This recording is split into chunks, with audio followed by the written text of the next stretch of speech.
Hey guys, tonight we're tiptoeing back to the year 1518 to a bustling city in the heart of Europe where summer is just beginning to swelter. Imagine the scene: narrow cobblestone streets, the air thick with the smells of baking bread, and something a little less appealing, shall we say. Suddenly, one person starts to dance, then another, and another. Soon, hundreds are caught in a frantic, unstoppable jig. A dance that continues for days, weeks, even months, until some literally drop dead from exhaustion. It's a historical head-scratcher, a truly bizarre episode that left a medieval town utterly mystified.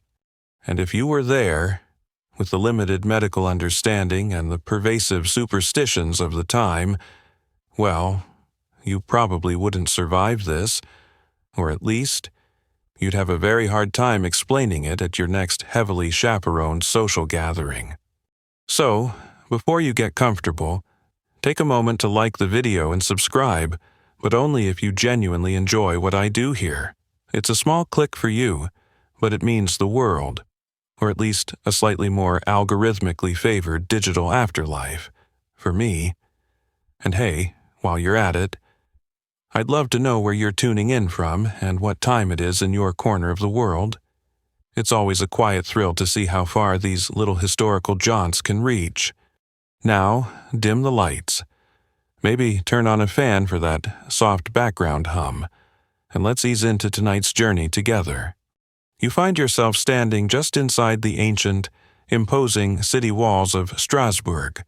It's mid-July, 1518. The sun, already climbing, beats down with a determined warmth, promising another sweltering day in this free imperial city of the Holy Roman Empire. That's quite a mouthful.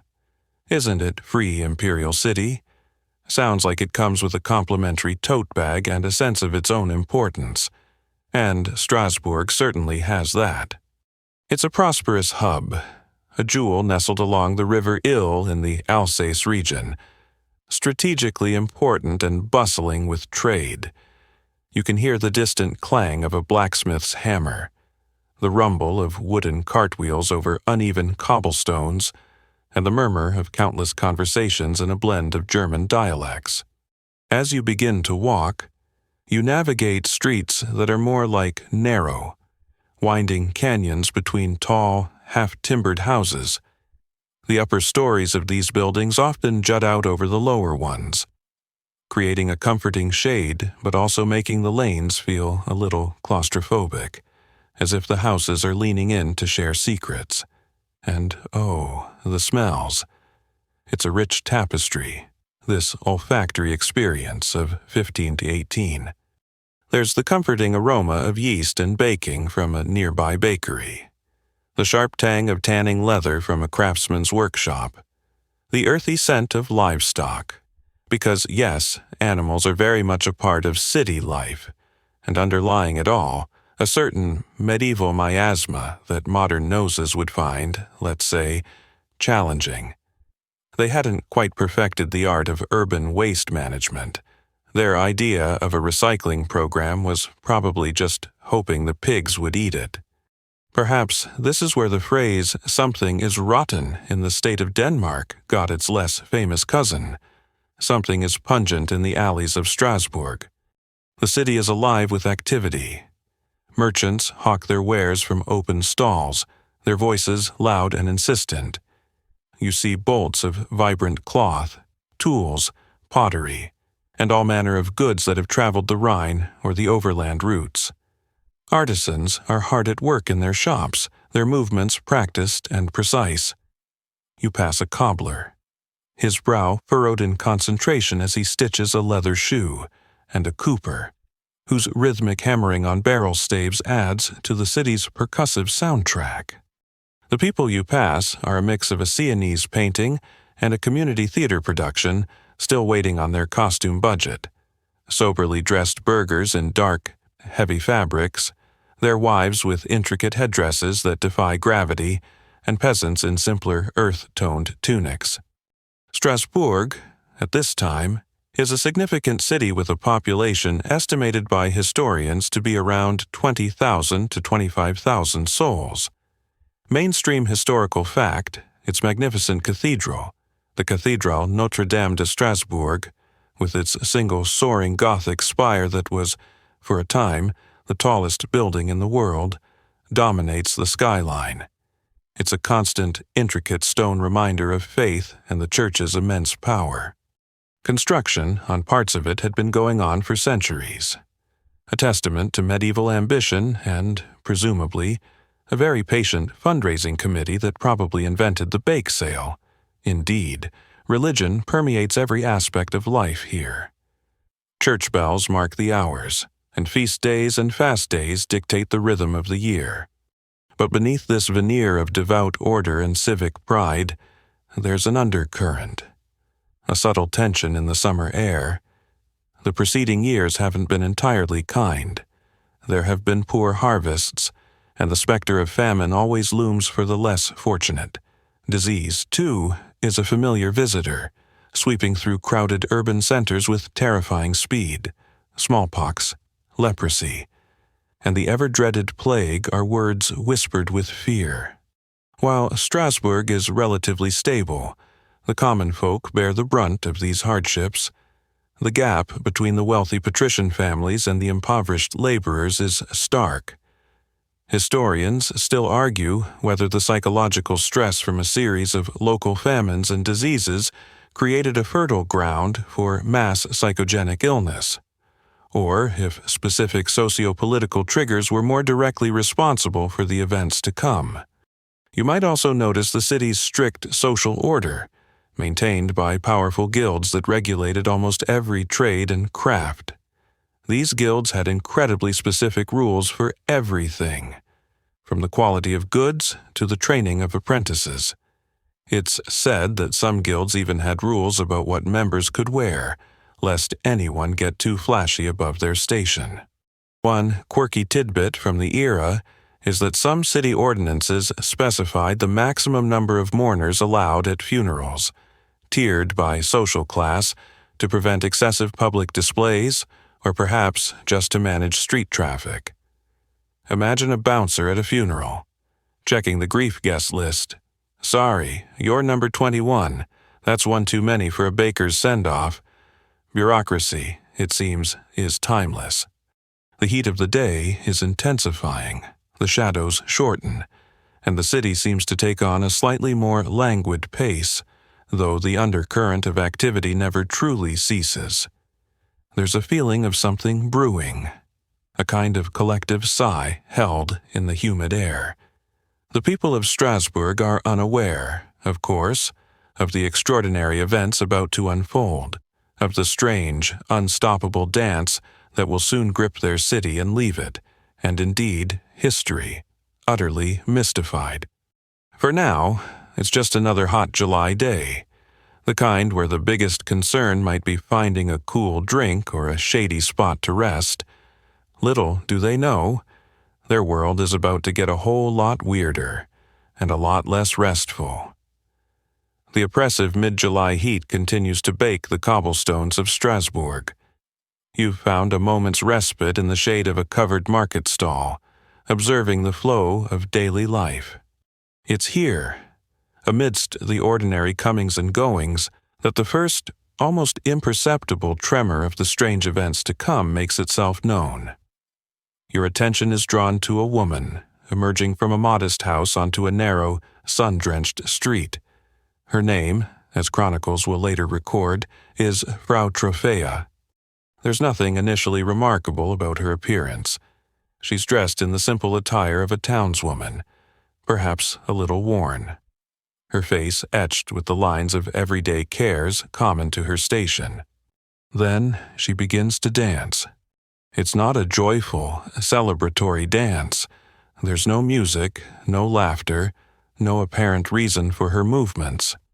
She simply steps out into the dusty street and begins to twirl, her arms flailing, her feet shuffling and stomping with a peculiar, jerky rhythm. At first, a few passers-by might glance at her with mild curiosity, perhaps a flicker of amusement or concern, Public displays of emotion are generally frowned upon and spontaneous. Unaccompanied dancing by a lone woman is certainly unusual. Maybe she's had a bit too much of the local wine, some might whisper, or perhaps the heat has muddled her senses.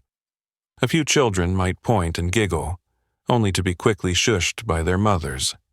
You watch as Frau Trophia continues her solitary performance. Her face is flushed, her expression strangely blank, or perhaps contorted with an emotion you can't quite decipher. Is it distress, ecstasy, madness? She doesn't speak, doesn't acknowledge anyone around her. She just dances, her body seemingly possessed by an unseen force. The minutes stretch on. Her movements become more erratic, less controlled. Sweat begins to bead on her forehead and darken her simple dress. Still, she dances. The initial amusement of onlookers fades, replaced by a growing unease. This is no fleeting moment of whimsy. This is persistent. Some people hurry past, pointedly ignoring her, perhaps making a sign to ward off ill luck. Others gather in small, hushed groups at a safe distance, their faces a mixture of concern and morbid fascination. They're probably thinking this is a job for the local watch, or perhaps her husband, if he can be found. Someone fetch Goodman Trophia. His wife is making a spectacle. You can almost hear them mutter, careful not to get too close. Hours pass. The sun climbs higher, then begins its slow descent, casting long shadows across the street, and Frau Trophia is still dancing. Her initial energy, however frenetic, must surely be waning, yet her feet continue to move. Her breathing is ragged, her hair matted with perspiration. She stumbles occasionally but catches herself, her body jerking back into its compulsive rhythm. The scene is no longer just unusual, it's becoming unsettling, almost disturbing. The townspeople who remain to watch are no longer curious bystanders but witnesses to something deeply troubling. Her husband, Herr Trophea, is eventually summoned. Sources say he pleads with her, perhaps tries to gently restrain her, but to no avail.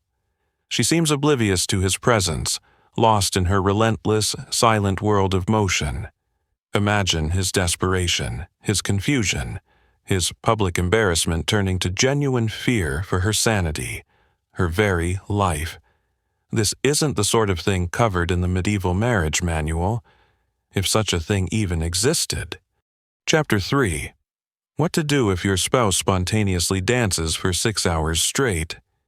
Answer, By nightfall, Frau Trophea is still at it, a solitary figure jerking and twisting in the gloom, illuminated fitfully by the occasional lantern or the faint moonlight filtering between the overhanging buildings. She has been dancing, almost without pause, for the better part of the day. Exhaustion is clearly taking its toll. She's a pitiable, frightening sight. The authorities, the city councilmen, likely hear reports of this bizarre incident. Perhaps they dismiss it initially as an isolated case of madness, a personal tragedy for the Trophia family. Little do they know, this is not an isolated incident. It's a prelude. One of the mainstream historical facts here is that Frau Trophea is indeed consistently named in historical accounts as the first dancer. Her solitary, days-long dance is the generally accepted starting point of the 1518 dancing plague. The exact date in July is sometimes debated by a few days, but her role is central. A quirky tidbit from medieval life is how public and private life were often blurred.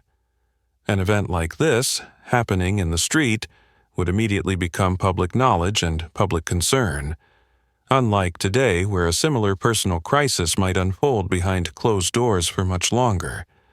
There was no mind your own business when your business was happening right in the middle of the cobblestones everyone had to use. Historians still argue about Frau Trophea's initial motivation or condition. Was it a genuine neurological affliction, a psychological breakdown, a deliberate act of religious penance or protest, or something else entirely. The records are tantalizingly sparse on her personal state leading up to this moment, leaving much to speculation. What could drive a person to such an extreme, exhausting, and public display? The silence of the primary sources on this specific why for Frau Trophäa herself is one of the core mysteries.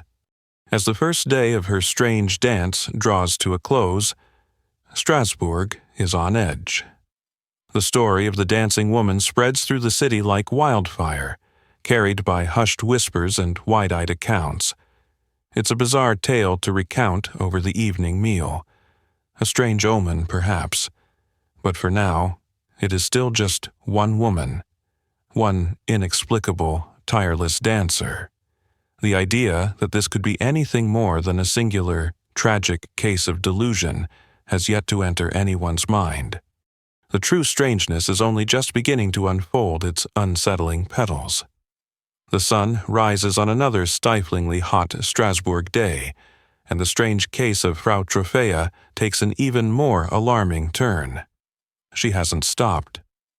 Reports from the previous night confirm she continued her relentless jig, perhaps with brief, stumbling pauses born of sheer physical collapse, only to rise and resume her movements. You can imagine the neighbors, peering through their shuttered windows, a mixture of fear and pity in their hearts. This is no longer just a peculiar event. It's a terrifying spectacle of endurance. As the city awakens and people venture out, they find her still there, a lone figure in the street. Her body a grotesque puppet animated by an unseen, malevolent force. Her clothes are torn and filthy. Her face a mask of exhaustion and something akin to torment. Her feet, undoubtedly bruised and swollen, continue to shuffle and stomp on the hard cobblestones. She is a deeply disturbing sight, a living embodiment of some unfathomable suffering. But then, something new happens.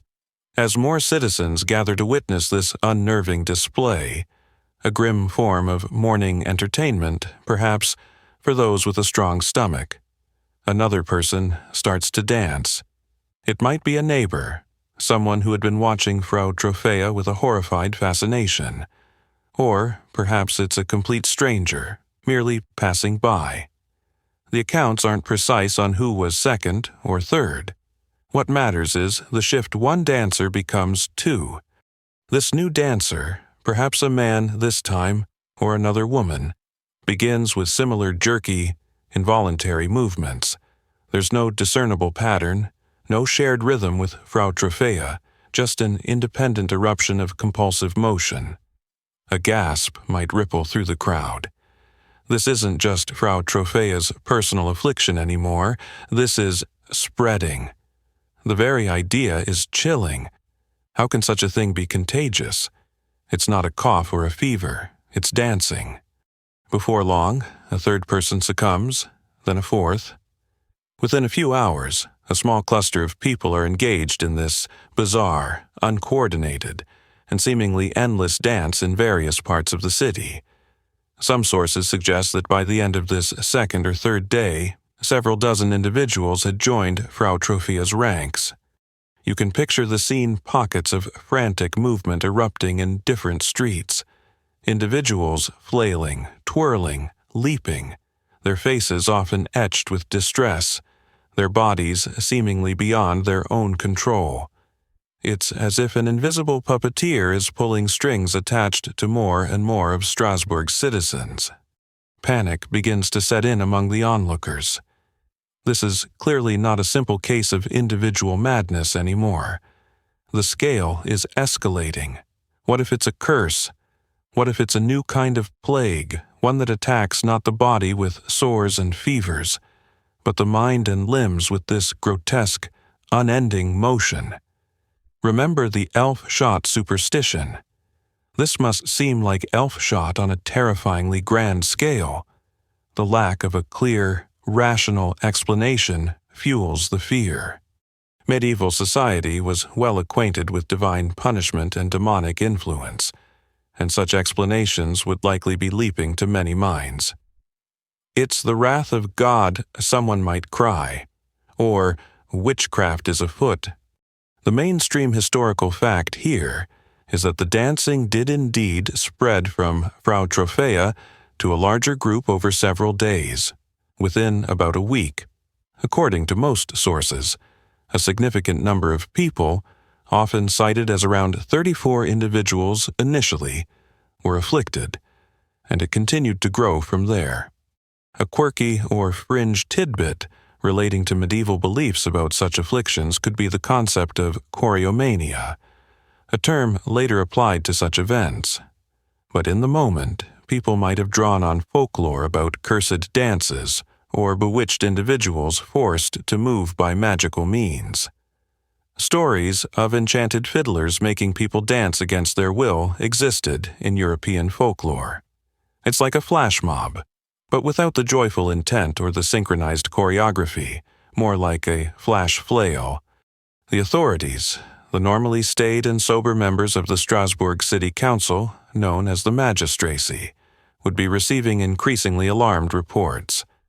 Their initial reaction might have been disbelief, then perhaps a dismissive wave of the hand.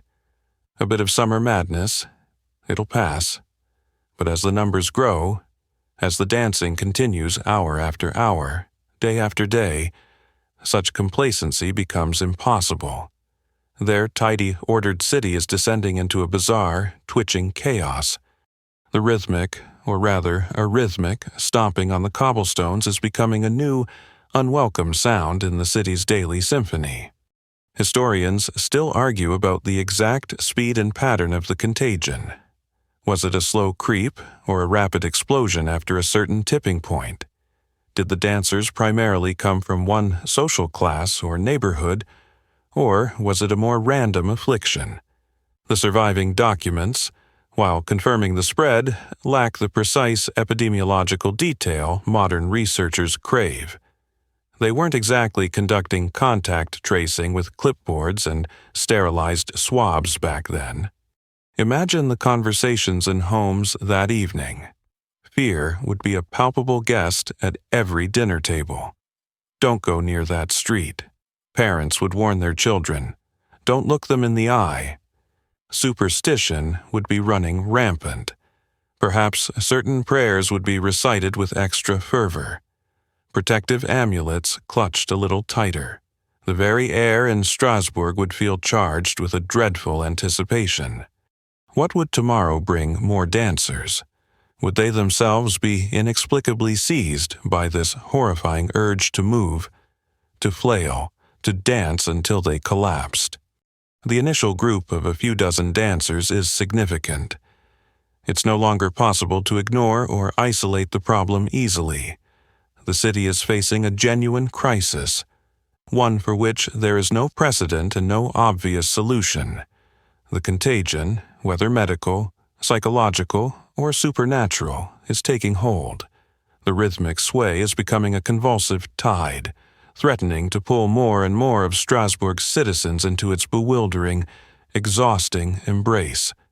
The city's collective sigh, which you felt upon arrival, is fast becoming a gasp of horror. The situation in Strasbourg is rapidly deteriorating. What began with Frau Trophäa's solitary, inexplicable dance has now, within a matter of days, escalated into a phenomenon affecting dozens of citizens. The streets, normally bustling with commerce and daily routines, are becoming stages for this bizarre, involuntary ballet. You can imagine the unease that permeates every corner of the city. Trade is likely disrupted. Conversations are hushed and fearful, and the rhythmic thudding of dancing feet provides a deeply unsettling soundtrack to daily life. The City Council, the august body of Strasbourg's magistrates, can no longer ignore the unfolding crisis. These are typically men of substance, merchants and guild leaders, accustomed to dealing with tangible problems, trade disputes, taxation, public works, the occasional crime wave.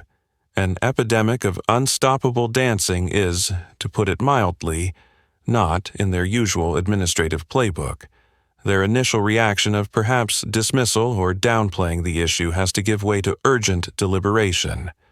You can picture them assembled in their council chamber, the heavy wooden table polished by centuries of civic concerns, their faces grim, their fine robes suddenly feeling a bit too warm for this unprecedented summer trouble. Their first challenge is simply understanding what on earth is happening. Remember, this is 1518. Germ theory is centuries away. Psychological concepts like mass hysteria are not part of their vocabulary. Their worldview is a blend of Christian theology, ancient Greek medical theories passed down through generations, and a healthy dose of local superstition. So, when faced with dozens of people dancing uncontrollably, sometimes to the point of injury or collapse, their diagnostic toolkit is, by modern standards, quite limited. Are these people possessed? Are they suffering from some unknown physical ailment? Is it a divine judgment upon the city for some collective sin? All these possibilities would be on the table. The magistrates would likely summon the city's leading physicians, men trained in the traditions of Galen and Hippocrates. These learned individuals, with their academic robes and air of authority, would be consulted for their expert opinions.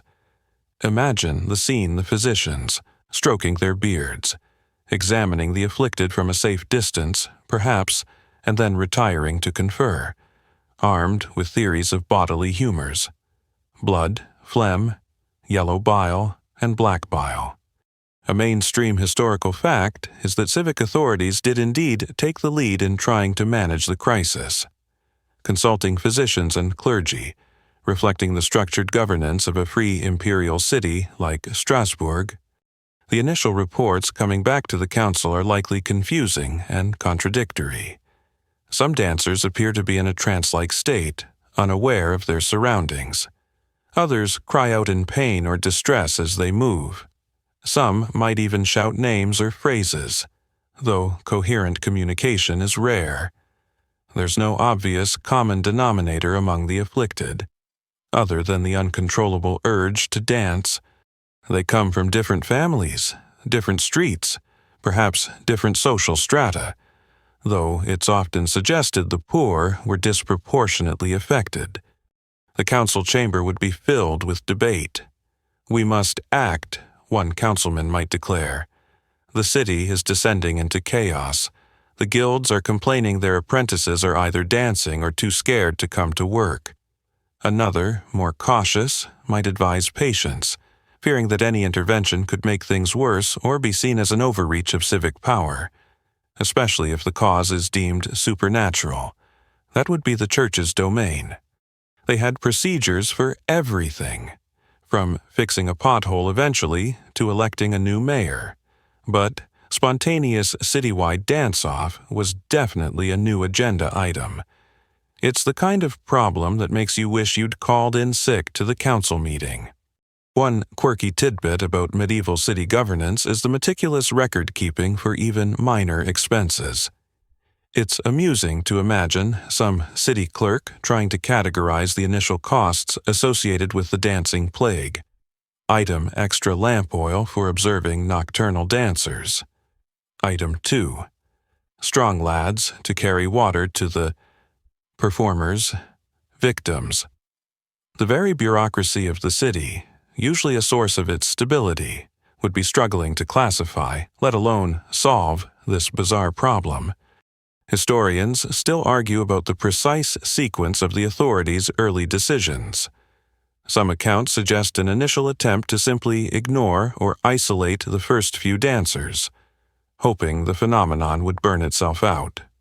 Others indicate a more immediate, albeit confused, engagement from the magistracy. The surviving chronicles, written after the event, and sometimes with their own agendas, don't always align perfectly on these early official reactions. The pressure on the magistrates is immense. The citizens of Strasbourg are looking to them for answers, for protection, for restoration of order. The economic life of the city is suffering. Fear is a corrosive agent. If the authorities are seen as powerless or ineffective, social cohesion could begin to unravel. They need a plan, and they need it fast. But what plan could possibly address an epidemic of dancing? Do you issue a decree against unsolicited public gyration? Do you try to arrest people for moving their feet too much? The absurdity of the situation must have been as frustrating as its seriousness. As more reports of new dancers flood the council chambers, the magistrates realize that their initial, perhaps muddled, musings must translate into concrete action. The problem isn't going away, it's growing. Their city, their responsibility, is caught in the grip of something inexplicable and terrifying. The weight of decision rests heavily on their shoulders. What they choose to do next will not only shape the course of this strange affliction, but will also be debated by historians for centuries to come. The well-coiffed heads are indeed scratching, and the solutions they begin to formulate will prove to be as extraordinary as the problem itself. The magistrates of Strasbourg, having moved past their initial bewilderment, are now faced with the urgent need for a coherent response to the ever-expanding dancing plague. As you recall, their first step was to consult the city's physicians. These learned men, steeped in the medical traditions of the time, would have approached the problem with the intellectual tools at their disposal, primarily the theory of humors. This ancient Greek system, championed by figures like Galen, proposed that the human body contained 4 basic fluids, or humors: blood, phlegm, yellow bile, and black bile. Health was maintained by a balance of these humors, while illness resulted from an imbalance, an excess or deficiency of one or more. So, you can imagine these physicians, observing the dancers, their flushed faces, their profuse sweating, their relentless energy, and trying to fit these symptoms into their humoral framework. The diagnosis they reportedly settled upon was that the dancers were suffering from hot blood. This condition, an overheating of the blood humor, was believed to lead to an agitated state, irrational behavior, and perhaps even a kind of mania. It's a diagnosis that, from their perspective, might have made a certain kind of sense. The dancers were certainly hot, they were agitated, and their behavior was undeniably irrational. It's a bit like diagnosing a computer glitch as angry pixies in the wires. But it was the height of their medical science. Therefore, the official medical explanation presented to the city council was likely along these lines: this is a natural disease, an overheating of the system, not necessarily a divine punishment or demonic possession, though those possibilities would still linger in the public consciousness. This medical framing was crucial because it influenced the authorities' subsequent actions. If it's a natural ailment, then perhaps it can be treated by natural, or at least physical means. A mainstream historical fact is that the physicians of Strasbourg did indeed diagnose the dancing plague as a consequence of hot blood, a condition that needed to be expelled from the body. This diagnosis then led to a prescribed course of action. If the problem is an excess of hot blood causing an uncontrollable urge to move, then the cure, logically, might be to let the dancers expel this excess energy and heat through more dancing. It's a peculiar sort of homeopathy: treat dancing with more dancing. One can almost hear the physicians explaining it to the baffled councilmen. You see, gentlemen, their humors are, shall we say, a bit too enthusiastic. They need to vent this excessive heat. The very movements they are compelled to make could be the body's natural attempt to heal itself. It sounds a bit like telling someone with a gambling addiction to just spend a few more hours at the casino to get it out of their system. The physicians might have also recommended other traditional treatments for hot blood, such as bloodletting, though it's unclear if this was widely implemented for the dancers. Given the logistical challenges, bloodletting was a common medical practice for a vast array of ailments, believed to restore humoral balance by removing excess humors. Imagine trying to get a vigorously dancing person to sit still long enough for a precise incision. It would be a challenge, to say the least. A quirky tidbit from this era's medical beliefs is the doctrine of signatures, which held that herbs and other natural substances often resembled the body parts they could heal. For example, a plant with a heart-shaped leaf might be used for heart ailments. While perhaps not directly applied to the dancing plague, it illustrates the symbolic and less than scientific reasoning that often underpinned medical thinking. Maybe they looked for a plant that jigged a lot in the wind. Probably not. But their hot blood theory wasn't too far off that level of direct, if flawed, logic. Historians still argue about the unanimity of this medical opinion. Were there dissenting voices among Strasbourg's medical community? Did some physicians suspect other causes, perhaps a form of poisoning or a more psychological affliction? The official record tends to present a unified front, but it's plausible that private doubts or alternative theories were discussed but ultimately overruled or not documented. The pressure for a definitive diagnosis and a course of action would have been immense. The city council, now armed with this hot blood diagnosis, had a framework for their response. It wasn't divine wrath, Hugh dodged that celestial bullet.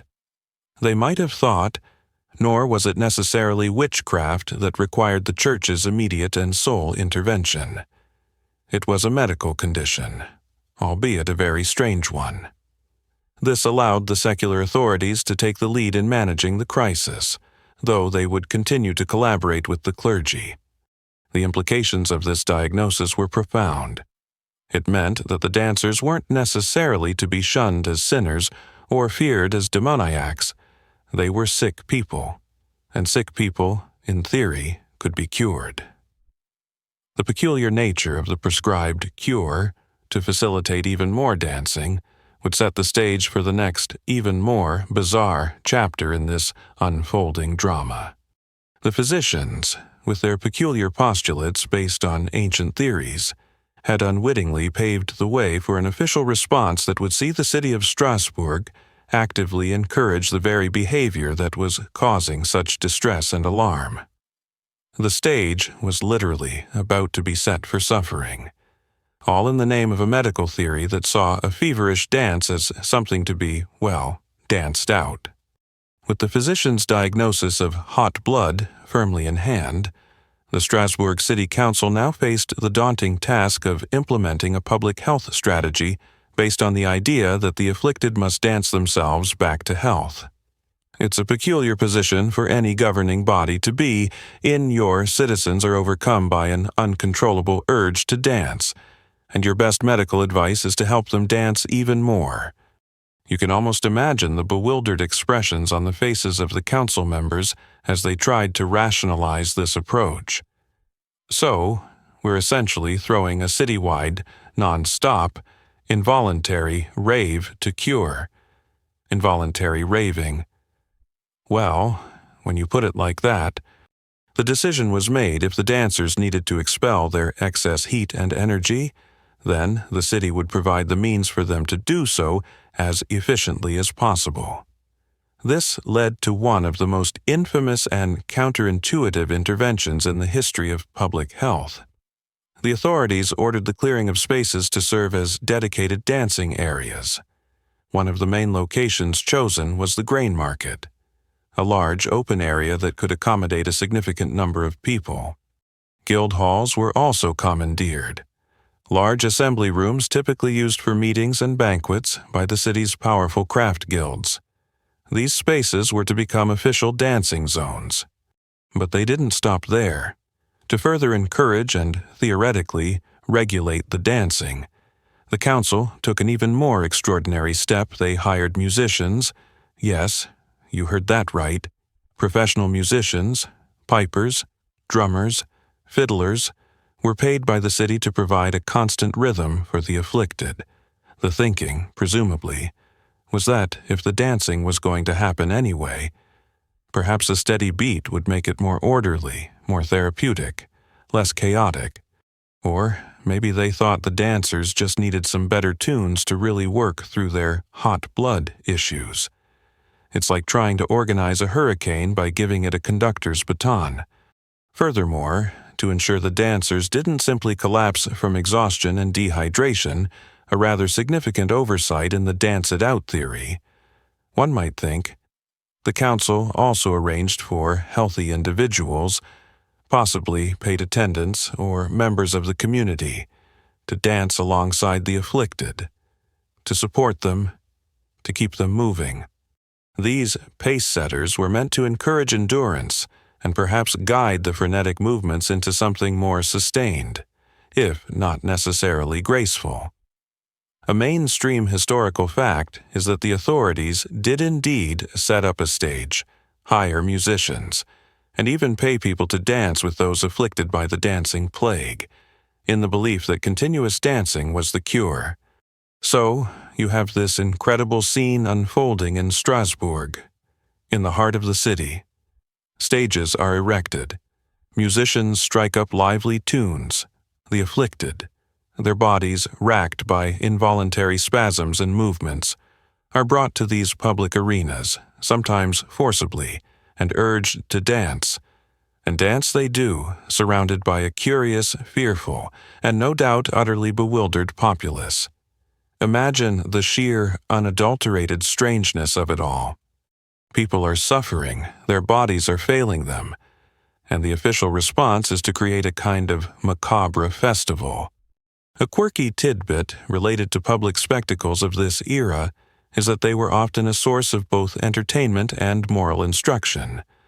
Public executions, religious plays, and civic processions all drew large crowds. The dancing plague, in its own horrific way, became another such spectacle, though what moral lesson was to be drawn from it was far from clear at the time. Perhaps, don't get your blood too hot, or maybe, if you're going to spontaneously dance, at least try to keep time with the hired drummer.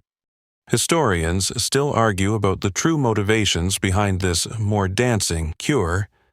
Was it a genuine, if misguided, attempt to follow medical advice, or were there other, less explicit factors at play? Some scholars suggest it might have been an attempt to control and contain the phenomenon, to bring it out into the open where it could be monitored and managed, rather than having dancers collapsing in random alleyways.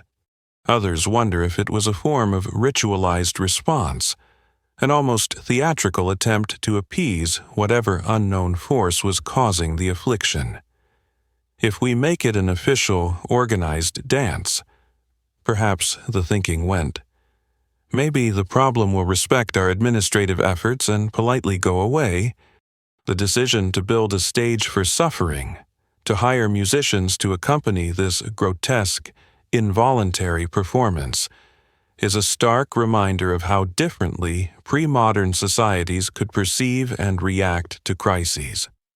Their understanding of medicine, psychology, and even basic human physiology was vastly different from our own. They were working within their own framework of logic, a framework that, in this instance, led to a truly bizarre and ultimately tragic course of action. For the dancers themselves, this official cure must have been a living nightmare.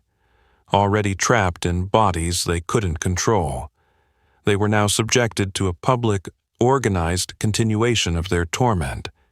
The music, intended perhaps to soothe or regulate, might have only goaded their exhausted limbs into further painful motion.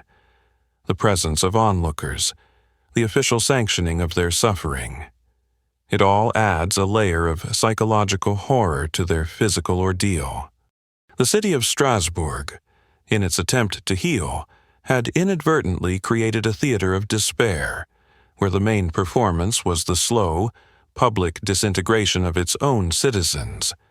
The unintended consequences of this well-intentioned, if deeply flawed, public health initiative would soon become tragically apparent. The city of Strasbourg is now fully committed to its extraordinary public health experiment. Stages have been erected in the grain market and other public spaces, guild halls, normally resonant with the serious discussions of artisans and merchants, now echo with the relentless shuffling and stomping of afflicted feet, and, most strikingly, professional musicians, hired by the city council, fill the air with a near-constant barrage of music. You can imagine the scene pipers with their cheeks puffed out, drummers beating a steady, if increasingly weary, rhythm, and fiddlers sawing away, their melodies perhaps growing more discordant as the days wear on, and the true horror of the situation becomes undeniable.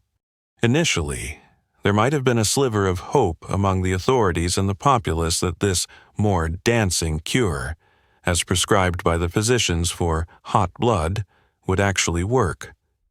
Perhaps they envisioned the dancers gradually expelling their frenetic energy, their movements becoming less convulsive, their minds clearing. Maybe, just maybe, a few good tunes and a designated dance floor were all that was needed to resolve this bizarre crisis. It's the kind of desperate optimism that often precedes a rather spectacular faceplant.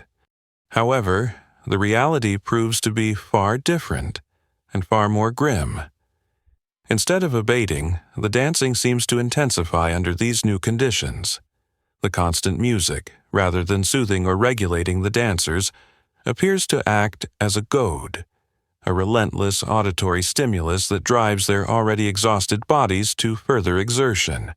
It's like pouring gasoline on a fire you're trying to put out by fanning it. The very thing intended as a cure seems to be exacerbating the affliction.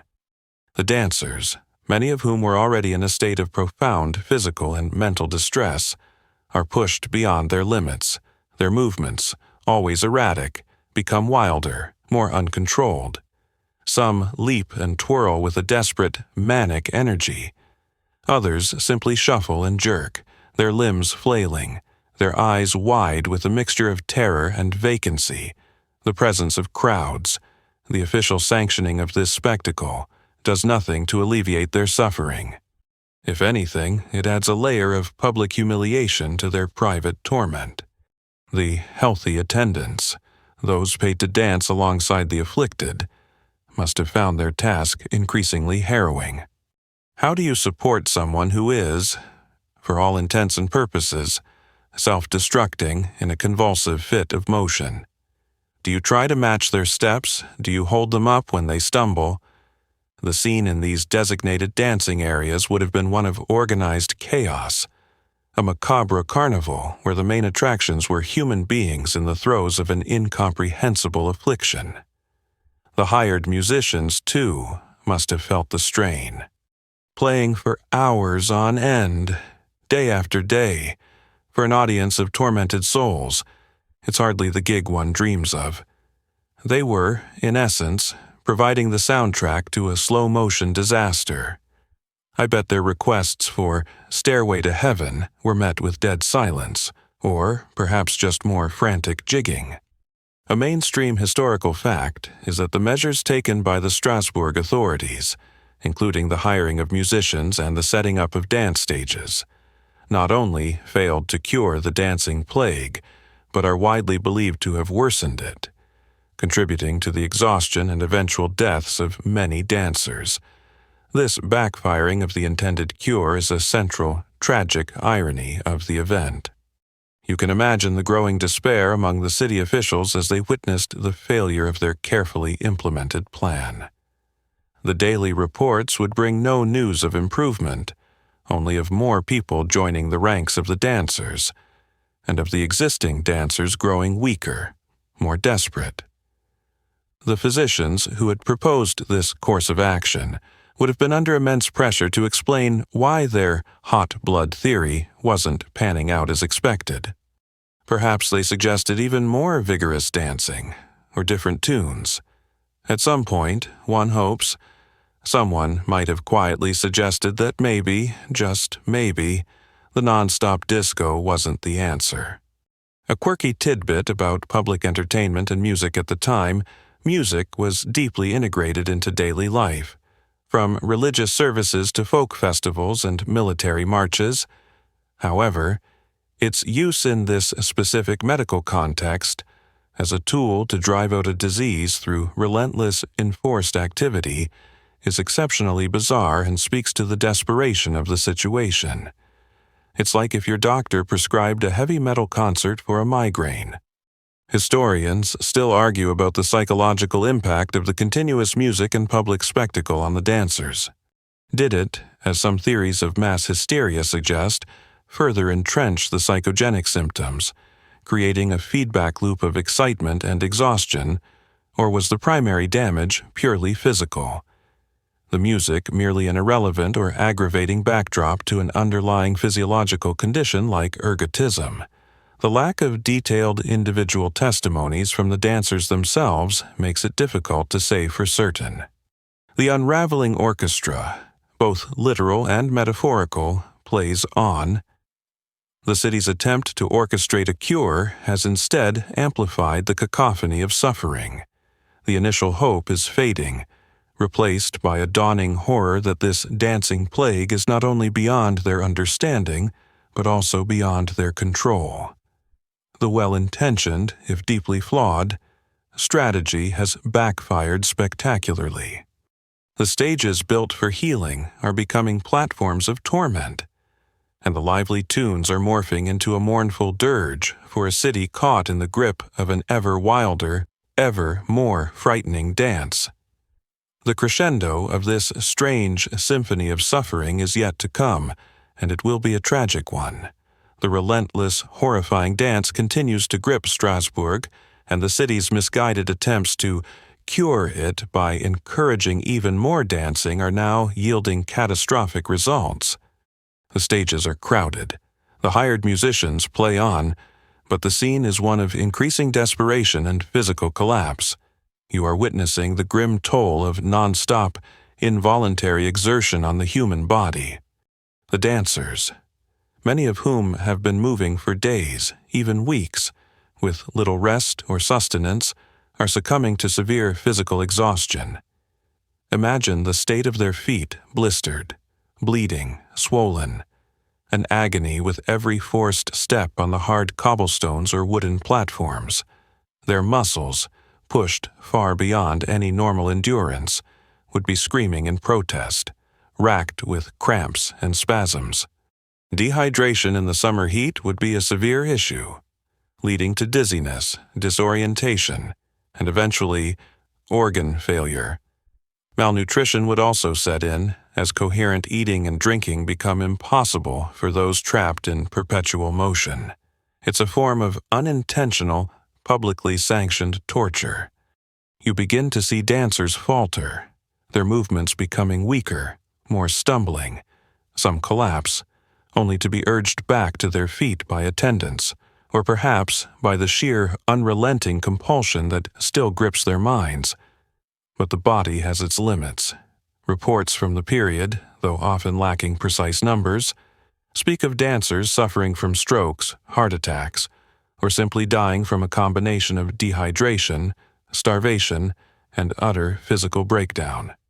The chronicler Iwan von Königshoven, writing a bit later but drawing on local memory, noted that the plague began with a woman who danced night and day without interruption until she broke into a sweat and died. While he might be conflating details or speaking generally, the fatal outcome is a key part of the narrative. The mainstream historical fact is that the dancing plague of 1518 did result in deaths. Estimates vary, with some contemporary accounts suggesting that at its peak, as many as 15 people per day were dying. While these figures are debated and may be exaggerated, there is little doubt that the relentless dancing led to fatalities from exhaustion, heart attacks, or strokes. The joyous, or at least therapeutic, atmosphere initially envisioned by the authorities, if such an optimistic vision ever truly existed, has morphed into a grotesque death march. The music of the hired pipers and drummers, once perhaps intended to be lively, now sounds like a dirge. The public squares and guild halls, converted into dance arenas, are becoming scenes of public suffering and death. Imagine the horror of the onlookers, witnessing fellow citizens literally dance themselves to death. The fear among the general populace must have intensified dramatically. This wasn't just a bizarre affliction anymore. It was a lethal one.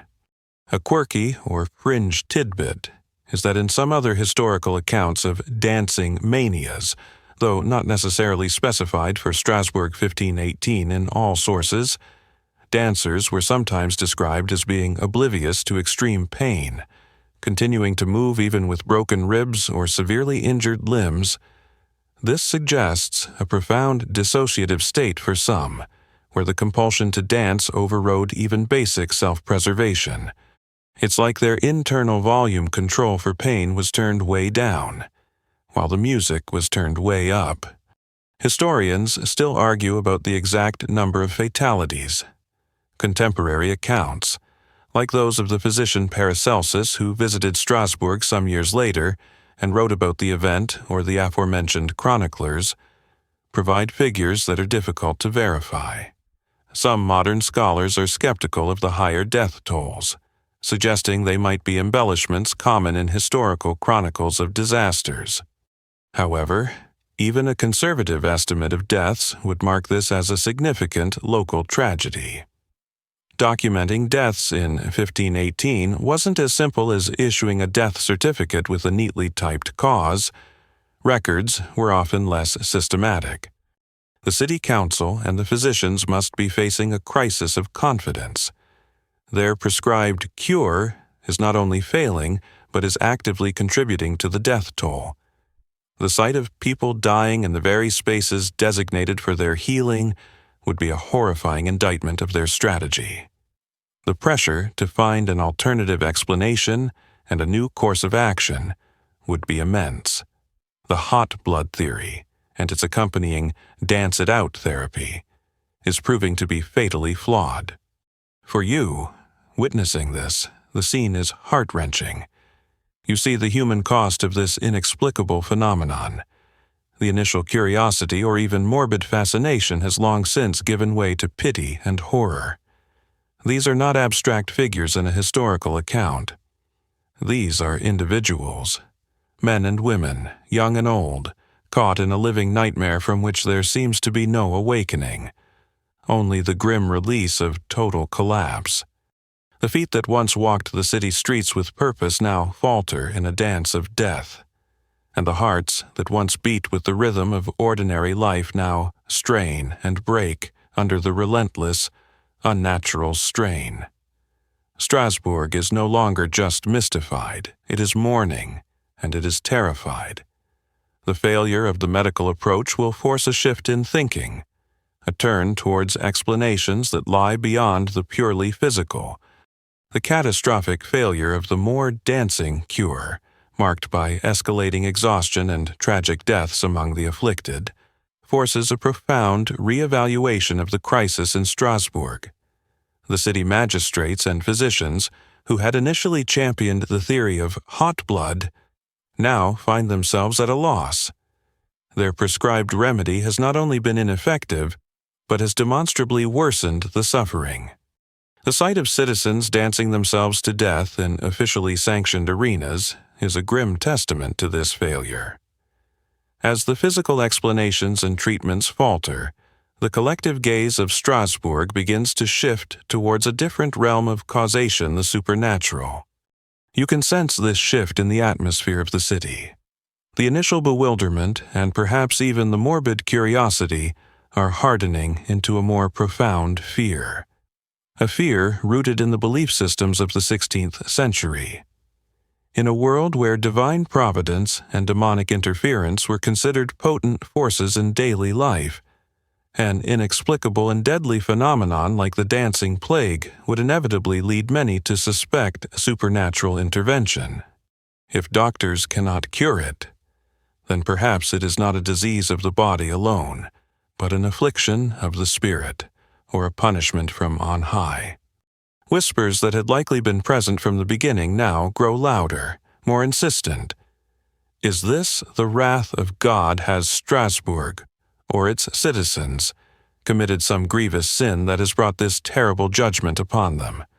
The collective conscience of the city would be anxiously searched.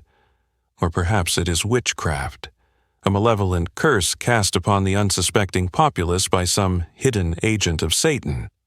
Fear of witches was a latent but powerful force in medieval and early modern Europe, and unexplained calamities were often attributed to their dark arts. It's much easier to blame a shadowy other than to accept that some things are just tragically inexplicable, or that your best doctors are, well, wrong.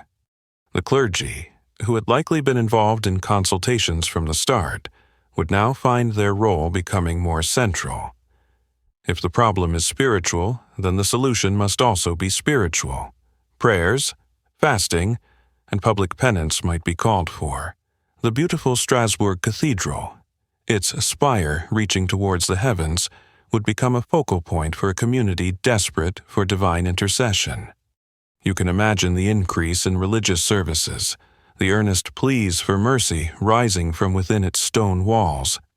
This shift from a medical to a supernatural explanation is a crucial turning point in the narrative of the dancing plague. A mainstream historical fact is that as the death toll rose and medical solutions failed, the authorities and populace of Strasbourg increasingly attributed the dancing plague to supernatural causes, specifically the anger of a particular saint, Saint Vitus. The focus on Saint Vitus didn't happen instantaneously, but the groundwork for blaming a specific saint or seeking the help of one was part of the religious toolkit. Before settling on a specific saintly ire, general divine displeasure was a common go-to. Imagine the sermons, "Verily, our city is beset by a plague of unholy gyration." Clearly, we have collectively forgotten to separate our recyclables, or perhaps we have indulged in overly flamboyant hats. The specifics of the sin might be vague, but the sense of deserving punishment would be very real for many. A quirky tidbit from this era's beliefs about divine punishment is that calamities were often seen as highly specific. A flood might be punishment for greed, a famine for impiety. So, a dancing plague that would require some theological head-scratching to link it to a particular transgression. What sin specifically manifests as uncontrollable, fatal disco dancing? Perhaps it was a punishment for a lack of solemnity, or maybe, just maybe, someone had really annoyed a powerful dance-inclined saint. Historians still argue about the exact moment and reasons for the specific attribution of the plague to Saint Vitus's anger. Was it a conclusion reached by the clergy through theological deliberation, or did it emerge from popular belief? Perhaps from folkloric associations of Saint Vitus with dancing or convulsions. The transition from a general sense of divine wrath or demonic influence to a specific saintly cause is a key development that would shape the next set of responses. The implications of this diagnostic shift are significant. If the cause is no longer hot blood, but the anger of a saint, then the previous cure of more dancing is not just ineffective, it's potentially sacrilegious. Dancing in defiance of a saint's displeasure. That's not going to end well. The stages built for therapeutic dancing now look like platforms of provocation. The hired musicians are providing the soundtrack to sin. This reframing of the problem from sickness to sin, from a medical issue to a spiritual crisis, fundamentally alters the approach to finding a solution. No longer will the focus be on balancing humors or expelling physical heat. Instead, the city must seek to appease the offended divine entity, to atone for its sins, and to invoke holier powers for protection and deliverance. The physicians, with their Galenic theories, would likely take a step back, ceding the primary role in managing the crisis to the priests and monks. The battle for Strasbourg's soul and the salvation of its tormented dancers is about to move onto a new, more spiritual plane.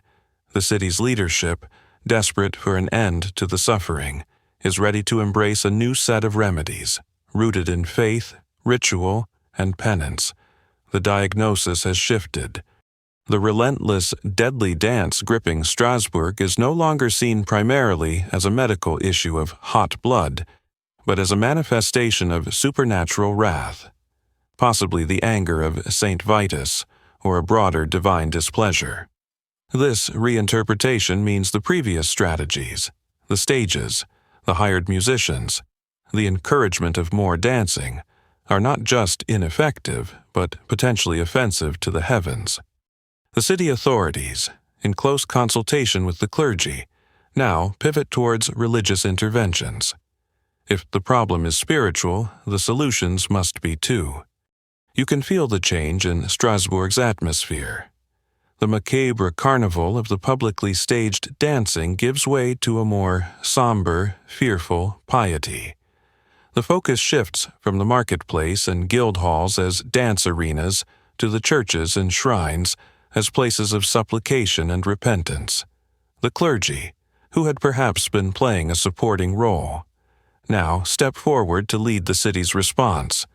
Their arsenal includes prayer, processions, masses, exorcisms, and appeals for saintly intercession.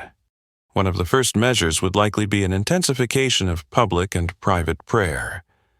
The great Strasbourg Cathedral and the city's many smaller churches would be filled with citizens imploring God for mercy. Special masses would be held, their solemn chants and incense-filled air a stark contrast to the frenetic energy of the dancing plague. You can imagine families, terrified that they or their loved ones might be next to succumb, kneeling for hours on cold stone floors, their beads clicking, their lips moving in fervent, repetitive pleas. Public processions would also be organized. These were a common medieval response to crises, a way for the entire community to demonstrate its collective penance and implore divine aid.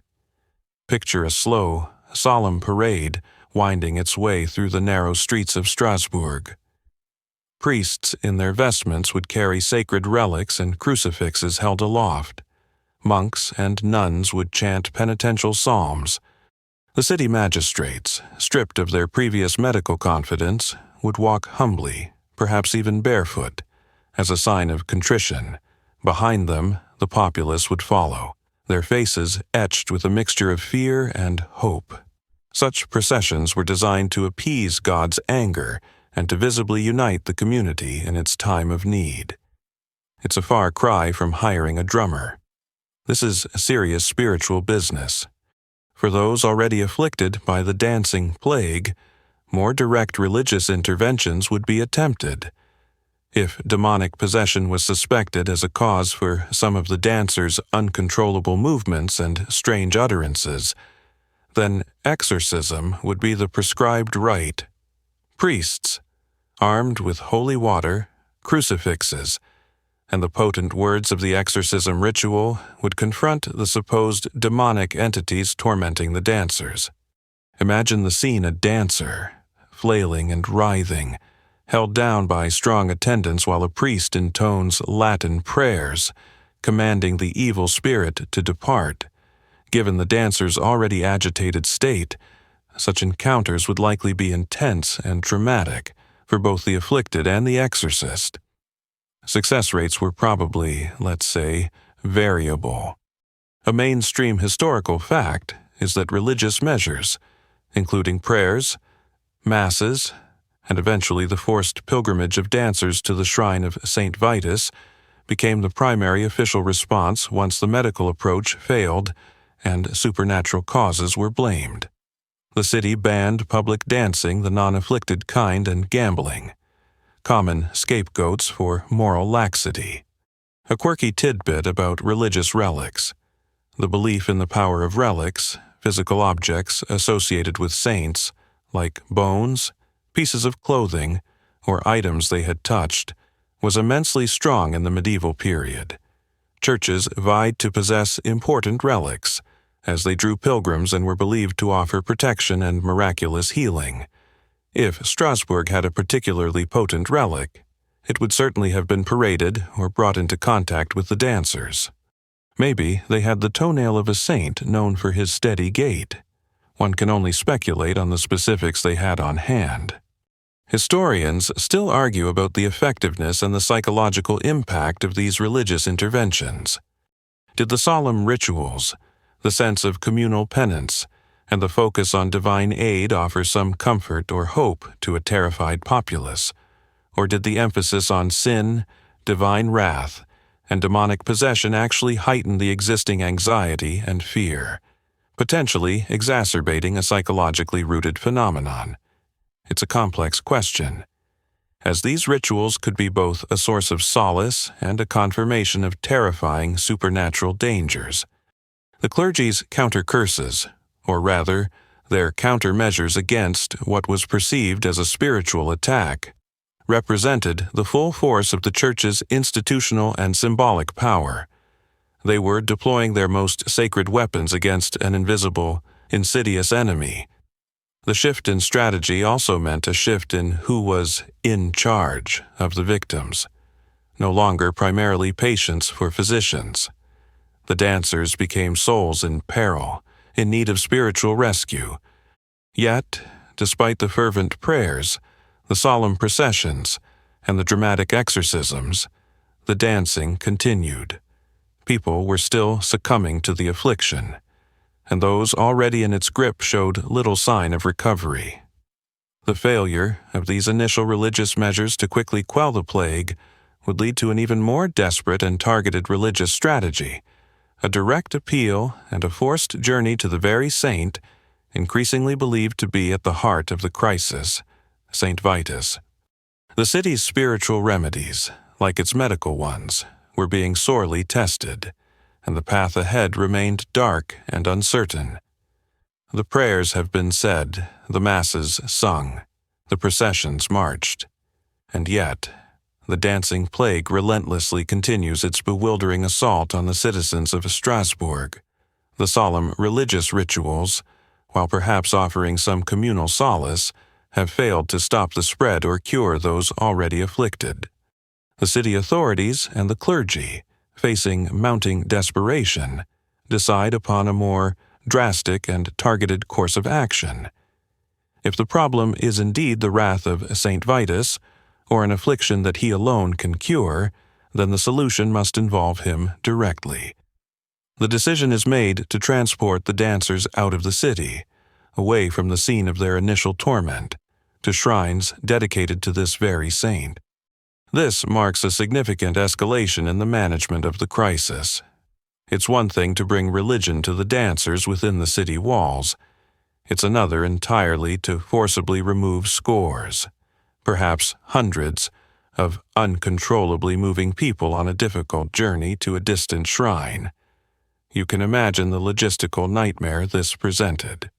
These aren't orderly pilgrims embarking on a pious journey. These are people in the throes of a bizarre mania, their bodies jerking and flailing, often in a state of severe physical and mental distress. The chosen destinations were chapels or shrines dedicated to St. Vitus, located in the Vosges Mountains, outside Strasbourg. One prominent location mentioned is the shrine near the town of Saverne, then often known by its German name, Zabern. These places were already associated with the cult of St. Vitus, a saint believed to have power over neurological disorders, epilepsy, and, crucially, ailments involving uncontrolled movements, sometimes referred to as Saint Vitus's dance, a term later applied to synonyms chorea. So, the plan is set. The dancers must be banished to the hills, to these sacred sites, where it is hoped the direct intercession of St. Vitus might finally bring them relief. Carts and wagons would have to be procured. Strong attendants, probably a mix of city guards and volunteers, would be tasked with the unenviable job of gathering the dancers, restraining them as best as possible, and loading them onto these transports. Imagine the scenes: families weeping as their afflicted loved ones are taken away. The dancers themselves perhaps resisting or crying out, their involuntary movements making the process chaotic and fraught with difficulty. It's a forced exodus, born of desperation. It's less of a healing pilgrimage and more of a medieval paddy wagon run to a saintly sanatorium.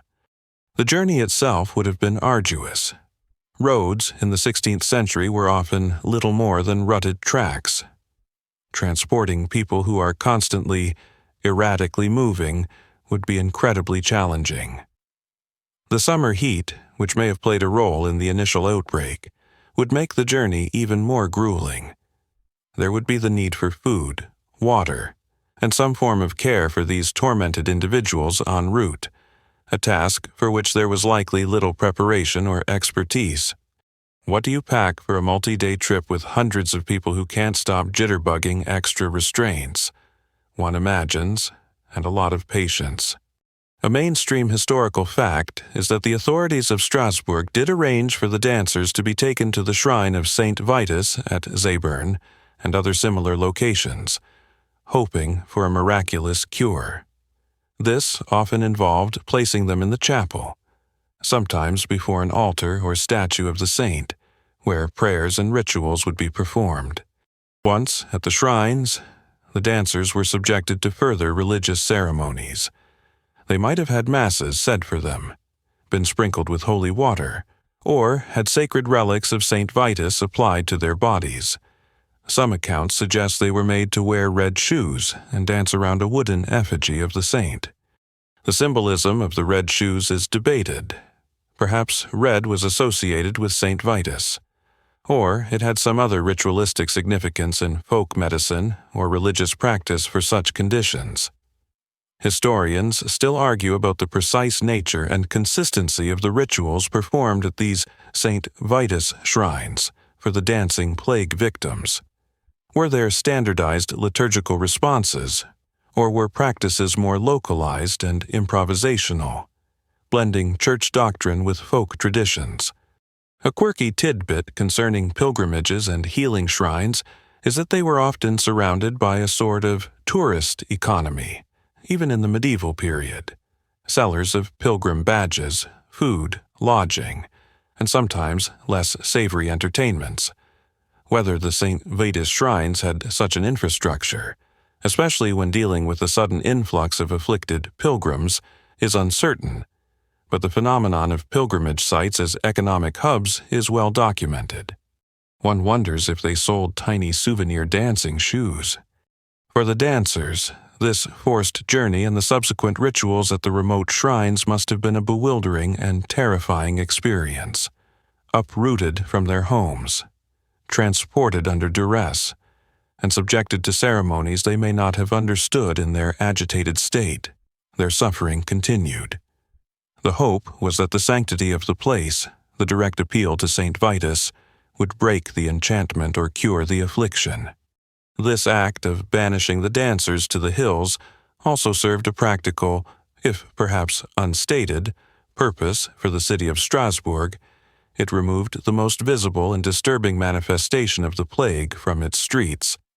Out of sight, perhaps, if not entirely out of mind, the city could begin to restore a semblance of order, even as its afflicted citizens endured their ordeal elsewhere. The burden of care and the hope for a cure was now transferred to these remote sacred sites, and to the saint whose name was inextricably linked with their strange, unstoppable dance. The afflicted dancers of Strasbourg, having been forcibly removed from the city, now find themselves at the various shrines dedicated to Saint Vitus, nestled in the Vosges Mountains. Their hope, and the hope of the entire city, rests on the intercessory power of this particular saint. But who was Saint Vitus, and why was he so specifically invoked in cases of uncontrollable dancing and nervous afflictions? As you stand, metaphorically speaking, beside these exhausted souls before his altar, it's worth a moment to understand the figure to whom they now direct their desperate pleas. Saint Vitus, according to traditional hagiography, was a young Sicilian boy who lived during the early 4th century, a period of intense persecution of Christians under the Roman Emperor Diocletian. The stories of his life are like those of many early saints, a mixture of historical possibility and legendary embellishment, passed down through centuries of oral tradition and monastic chronicles. He is said to have been the son of a pagan senator but was secretly raised as a Christian by his tutor, Modestus, and his nurse, Crescentia. Even as a child, Vitus was credited with performing miracles, including healing the son of Emperor Diocletian himself from what sounds suspiciously like epilepsy or convulsions, an early link to his later patronage. Despite his healing prowess, or perhaps because of it, and his steadfast Christian faith, Vitus, along with Modestus and Crescentia, eventually fell victim to the persecutions. The legend recounts a series of gruesome tortures they endured, being thrown into a cauldron of molten lead, pitch, and rosin from which they emerged unharmed. Naturally, as saints in training often do, being cast to lions who merely licked their feet, presumably having just had a large lunch, and being stretched on the rack. Finally, they were martyred around the year 303 AD. It's a classic saintly resume: noble birth, secret faith, miraculous powers, gruesome but ineffective tortures, and a heroic martyrdom. Standard stuff for getting your own feast day. So, how does a boy martyr from Sicily become the go-to saint for a dancing plague in 16th century Strasbourg? The connection lies primarily in the nature of the miracles attributed to him, particularly those involving convulsions and uncontrolled movements. The cult of Saint Vitus grew significantly in the Middle Ages, especially in Germanic lands. He became one of the 14 Holy Helpers, a group of saints venerated together for their efficacy in petitioning for aid against various diseases and misfortunes. This inclusion significantly boosted his popularity and the reach of his cult. A mainstream historical fact is that Saint Vitus was widely venerated in the Middle Ages as a patron saint against neurological disorders, epilepsy, and chorea, a condition characterized by jerky, involuntary movements, which came to be known as Saint Vitus's dance. The association with dancing specifically might have a few roots. One theory connects it to the convulsive, dance-like movements of conditions like Sydenham's chorea. Another, more folkloric explanation suggests that in some parts of Germany, people used to dance before his statue on his feast day, June 15th, to ensure good health for the coming year. If this dancing became too wild or ecstatic, it might have inadvertently linked him to uncontrolled movement. It's also possible that instances of what we might now call mass psychogenic illness, involving convulsive dancing, occurred in proximity to his shrines or on his feast days, leading people to believe he both caused, if angered, and cured such afflictions. He was the patron saint of dancers and entertainers too, which adds another layer. Perhaps he was thought to have a particular understanding of, or power over, all forms of dance, whether joyous or tormented. A quirky tidbit about saintly patronages is how incredibly specific they could become. There are saints for beekeepers, for chimney sweeps, for those suffering from toothaches, and even for lost keys. Saint Vitus himself, beyond nervous disorders and dancing, is also a patron of actors, comedians, and rather randomly, protection against lightning strikes and oversleeping. So, if you were an epileptic actor prone to oversleeping during thunderstorms, Saint Vitus was definitely your guy. Historians still argue about the precise mechanisms by which Saint Vitus's cult absorbed these specific patronages, particularly the dancing aspect. Was it a top-down assignation by church authorities, attempting to Christianize pagan rituals related to dance or healing? Or was it a bottom-up phenomenon, driven by popular piety and the observed efficacy or perceived efficacy of prayers at his shrines for certain ailments?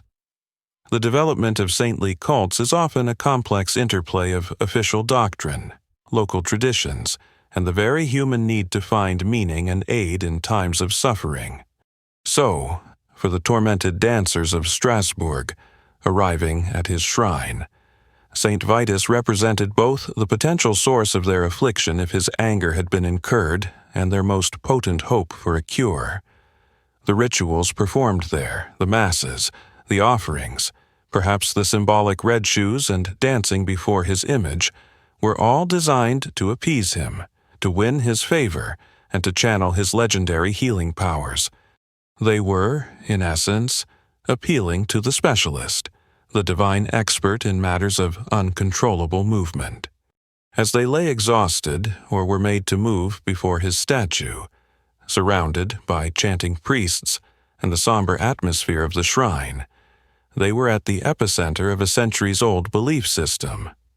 The success or failure of this appeal to Saint Vitus would be the next crucial chapter in their ordeal. And in Strasbourg's desperate search for an end to the dance that had mystified and terrified a medieval town, the scene at the shrines of Saint Vitus is one of desperate hope and continued suffering. The afflicted dancers from Strasbourg, many in a state of near total collapse after their forced journey and days or weeks of relentless movement, are subjected to intense religious rituals. Masses are said, prayers are chanted, and they are made to interact with the relics and images of the saint. The entire weight of the city's faith, and the reputation of Saint Vitus himself, is focused on bringing an end to this inexplicable torment. And then, gradually, almost imperceptibly at first, the dancing plague begins to subside. It's not a sudden, miraculous cessation. There's no single moment where all the dancers simultaneously stop, their limbs calm, their minds clear. Rather, it's a slow, uneven fading of the phenomenon. Some individuals might stop dancing for longer periods, only to relapse. Others might find their movements becoming less violent, more sporadic. For some, tragically, the end only comes with death, as their exhausted bodies finally give out even at the foot of the saint's shrine. But across the group of afflicted, a trend begins to emerge. The feverish, compulsive energy starts to wane. The exact timeline for the subsiding of the 1518 dancing plague is, like many aspects of the event, somewhat hazy in the historical records. Most accounts suggest that it lasted through July and August, reaching its peak in intensity and numbers, and then began to decline in September. By the time autumn was truly setting in, the worst of it was over. The city of Strasbourg, and the surrounding areas where the dancers had been taken, could finally begin to breathe a collective, exhausted sigh of relief. What caused the dancing to finally stop? If you were a devout citizen of Strasbourg in 1518, the answer would be clear. Saint Vitus had intervened. The prayers, the penance, the pilgrimage to his shrines, these acts of faith had appeased his anger or invoked his healing power. The church and the civic authorities who had orchestrated these religious measures would certainly promote this interpretation. It was a validation of their faith and their actions. Miraculous cures attributed to saints were a cornerstone of medieval and early modern religious belief, and the end of the dancing plague would be heralded as another example of divine mercy channeled through a powerful intercessor. One can imagine Thanksgiving services being held in the Strasbourg Cathedral, the Te Deum sung with heartfelt gratitude. However, for those looking through a more modern, secular lens, the reasons for the plague's decline are less clear-cut and likely multifaceted. If the cause was a form of mass psychogenic illness, then the very act of removing the dancers from the charged atmosphere of the city, the intense focus of the rituals, even if frightening, and the sheer passage of time leading to physical and emotional exhaustion for both the afflicted and the community, might have contributed to the burning out of the phenomenon. The heightened suggestibility might have waned as the crisis reached its peak and then began to resolve. If an environmental factor like ergot poisoning from contaminated rye grain played a role, as some theories suggest, then the end of the plague might coincide with the depletion of the contaminated grain stores and the arrival of a new, clean harvest. The timeline, with the plague subsiding in late summer, early autumn, could loosely support this, as new grain would become available after the harvest. It's the medieval equivalent of a product recall finally taking effect.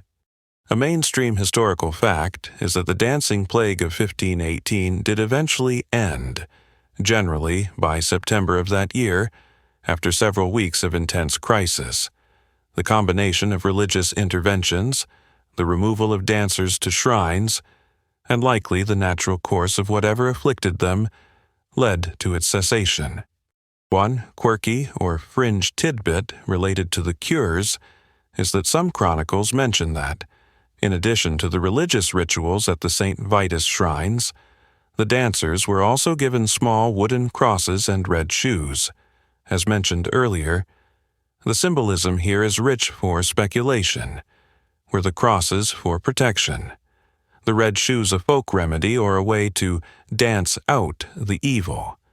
The lines between official religious practice and local folk beliefs were often quite blurry. Maybe the red shoes were just more comfortable for all that involuntary activity, a sort of saintly orthopedic wear. Historians still argue about the primary factor in the cessation of the dancing plague. Was it indeed the religious interventions, the St. Vitus cure? Was it the natural tapering off of a mass hysterical episode? Or was it the removal of an underlying biological or environmental trigger? Without definitive medical evidence from the time, it remains a subject of ongoing debate, with different scholars emphasizing different potential causes. Regardless of the precise reason, for the survivors, the end of their compulsive dancing must have been like awakening from a long and terrifying nightmare. They would be physically shattered, emotionally scarred, and likely deeply confused by what had happened to them.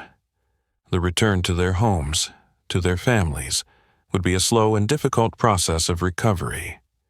Many would bear the physical and psychological marks of their ordeal for the rest of their lives. For the city of Strasbourg, the end of the dancing fever brought relief, but also a period of reflection and, undoubtedly, a reinforcement of their faith in the power of St. Vitus.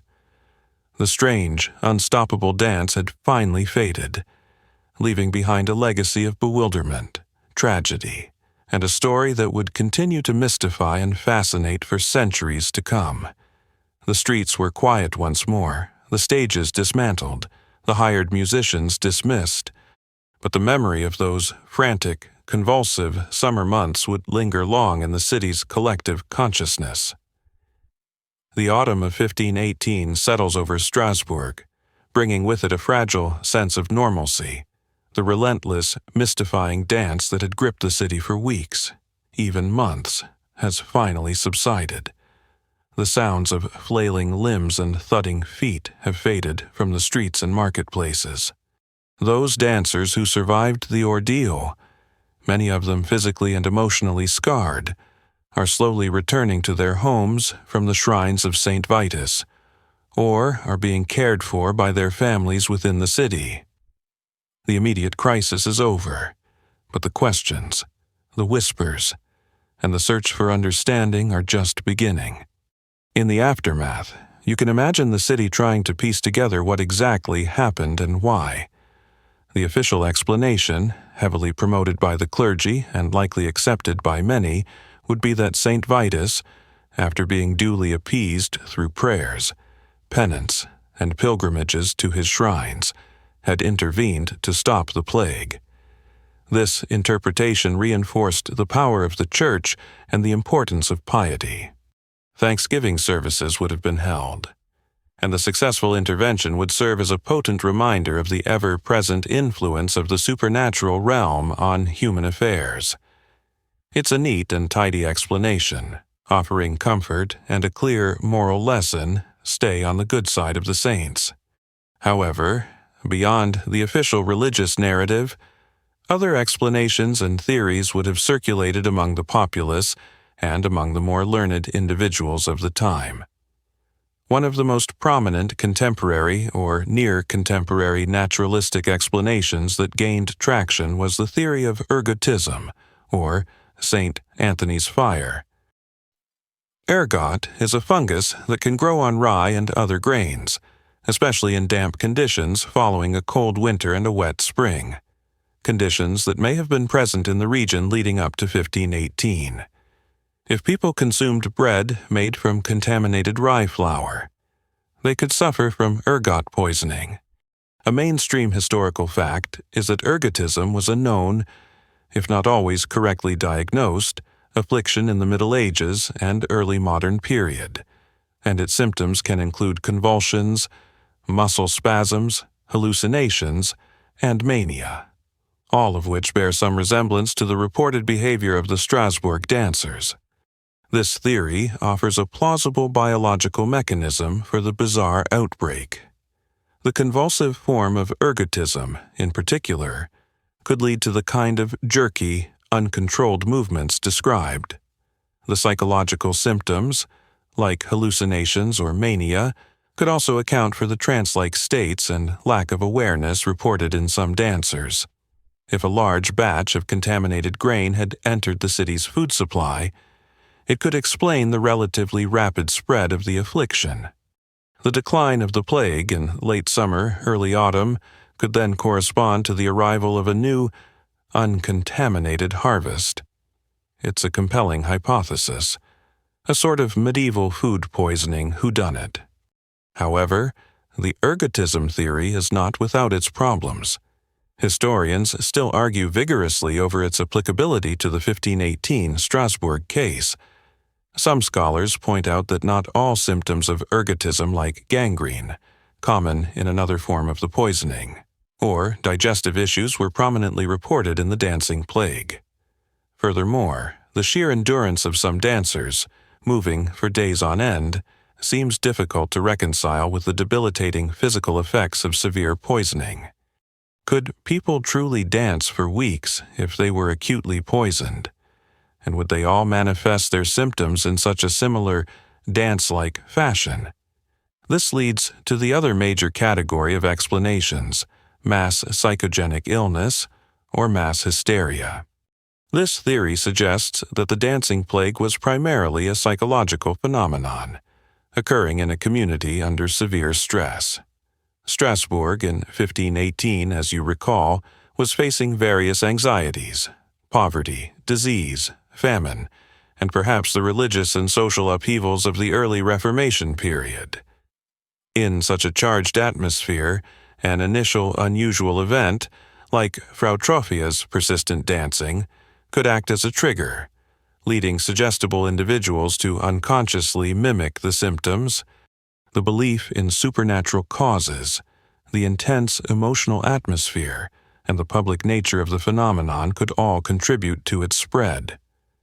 The cure of more dancing and public spectacle might have, in this view, inadvertently fueled the hysteria.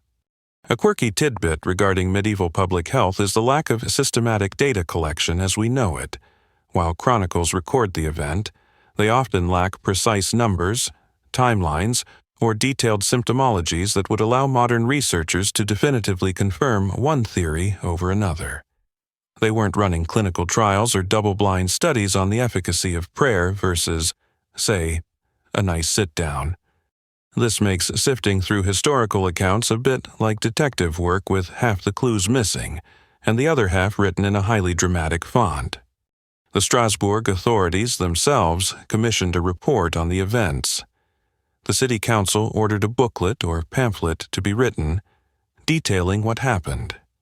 This was partly to document the strange occurrences, perhaps partly to justify their own actions, and certainly to offer a moral and religious interpretation that cast the city's response in the best possible light. Such official accounts would naturally favor the narrative of divine intervention and successful appeasement of St. Vitus. In the immediate aftermath, the city would also have to deal with the social and economic consequences. Families had lost members, either to death or to debilitating illness. The workforce would have been disrupted. the fear and uncertainty would take time to dissipate. There might be lingering suspicions or scapegoating, where certain individuals or groups subtly blamed for incurring the saint's wrath. The whispers of why the dancing plague happened would continue long after the last dancer ceased their movements. Was it bad bread, a collective madness, an angry saint, or some combination of factors too complex for the 16th century mind or even ours to fully unravel? The search for answers, both then and now, highlights the profound human need to make sense of the inexplicable, especially when it touches so many lives in such a dramatic and terrifying way. Strasbourg had survived its dance with the bizarre, but the memory of it would serve as a chilling reminder of the thin veil between order and chaos in their world. The city of Strasbourg slowly stitches itself back together in the months and years following the bewildering dancing plague of 1518. The immediate terror has passed. The afflicted have either recovered, succumbed, or been left permanently weakened, and life, as it always does, moves on. Yet, the echoes of that strange summer of ecstatic, unstoppable movement linger in the collective memory, becoming a part of the city's folklore, a cautionary tale whispered down through generations. The event leaves an indelible mark, not just on Strasbourg, but on the broader historical understanding of bizarre mass phenomena. The legacy of the 1518 dancing plague is multifaceted. For the people of Strasbourg at the time, it was a profound spiritual event, a testament to the power of St. Vitus and a warning about the importance of piety. The successful, in their view, resolution of the crisis through religious intervention would have reinforced the authority of the Church and the prevailing supernatural worldview. Shrines to St. Vitus likely enjoyed increased veneration, and the story would be cited in sermons and chronicles as an example of divine power and mercy. You can imagine grandmothers telling their grandchildren, "Be good, say your prayers," or St. Vitus might make you dance till your shoes fall off, a rather more alarming threat than simply no dessert. For historians and scholars in subsequent centuries, the dancing plague of 1518 became a fascinating case study. It wasn't an isolated incident. Similar dancing manias were reported, albeit often less well documented. In other parts of Europe during the medieval and early modern periods, a mainstream historical fact. These episodes, varying in scale and detail, contributed to a broader category of what later came to be known as choreomania, or tarantism, particularly in Italy, where it was associated with tarantula bites and specific musical cures. The Strasbourg event, however, stands out due to its relatively detailed documentation and the large number of people reportedly affected. The enduring puzzle of the dancing plague lies in its resistance to a single, definitive explanation. As you've seen, theories abound: ergot poisoning, mass psychogenic illness, a combination of social stress and religious fervor, or perhaps some other unknown neurological or environmental factor. Historians still argue about the primary cause of the 1518 Strasbourg dancing plague, with compelling arguments made for both ergotism and mass hysteria, and some suggesting a complex interplay of factors. This ongoing debate ensures that the event remains a lively topic of academic discussion and popular fascination. It's a historical cold case that everyone loves to try and solve. One quirky tidbit is how the dancing plague has occasionally danced its way into popular culture over the years, inspiring books, plays, musical compositions, and even modern art installations. Each retelling or reinterpretation reflects contemporary anxieties and understandings, sometimes emphasizing the horror, sometimes the absurdity, sometimes the deep psychological underpinnings. It's a story that, much like the dancers themselves, seems to have a life of its own, refusing to stay neatly filed away in the archives. It has, in a way, become a meme of medieval weirdness.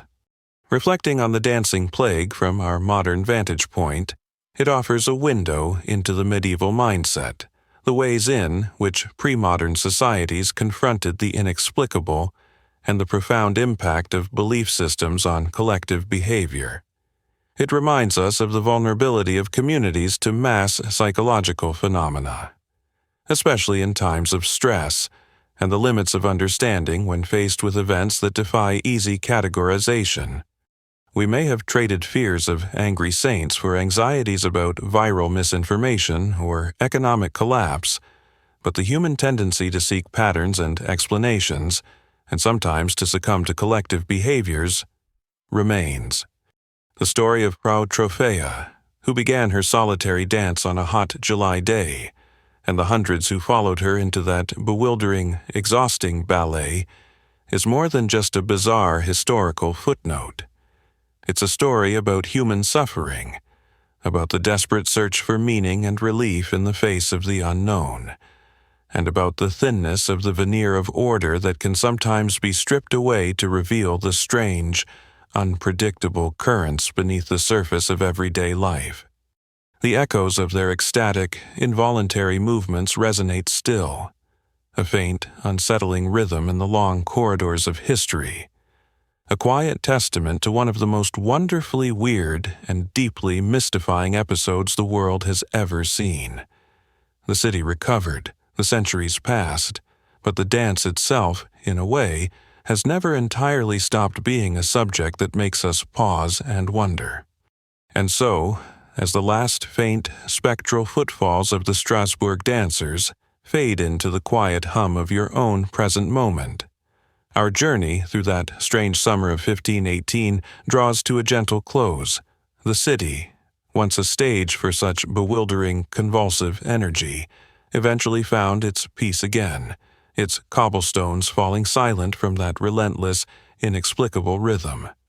The memory of those tormented figures, caught in a dance they could neither understand nor control, became a story, a whisper, a historical puzzle for future minds to ponder with a mixture of curiosity and a touch of distant, sympathetic sorrow. The world of 1518, with its potent belief in saints and demons, its rudimentary grasp of medicine, and its profound anxieties, may seem very far removed from our own.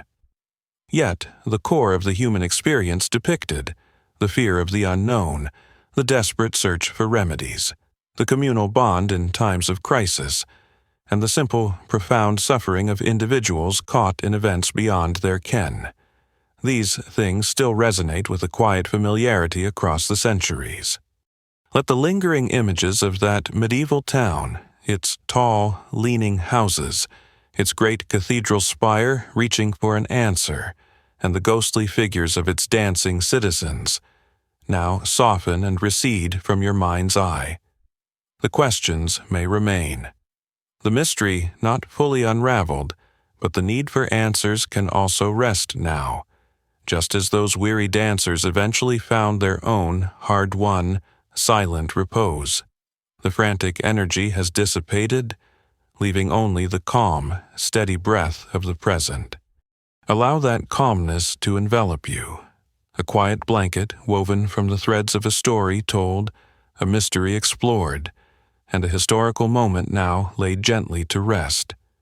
There are no more steps to follow, no more urgent rhythms to decode, only the peaceful stillness of the approaching sleep, deep and undisturbed.